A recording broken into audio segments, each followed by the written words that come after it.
എടാ ഇടാരും വന്നിട്ടില്ലേ? എടാ നിങ്ങളെവിടെയാടാ? വേഗം വാ, ക്ലബിലേക്കോ? ആരുണ്ട്? എടാ ആവശ്യം വന്നില്ലേ? ഓനാണ് വിളിച്ചാൽ എടുക്കുന്നില്ല, ഫുൾ ബിസിയാണല്ലേ. ആദശിലൂടെ കിടക്കുന്നത് വീട്ടിലുണ്ടോന്നില്ലടാ. അല്ലടാ ഉച്ച കേറിക്കടെ. മഴയെല്ലാം വന്നു തുടങ്ങിയില്ലേ, നമുക്ക് ട്രിപ്പെല്ലാം പോകണ്ട. എടി ഇങ്ങനെ ഫോണിൽ കുത്താനാണെങ്കിൽ നിങ്ങൾക്കെല്ലാം വീട്ടിലിരുന്നപ്പോടാ.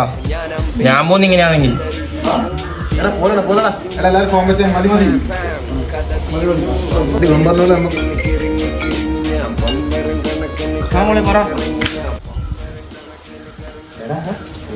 ഡയലോഗ് എടുത്തേ. പൊമ്പര കണക്കിന് കറങ്ങി കറങ്ങി ഞാൻ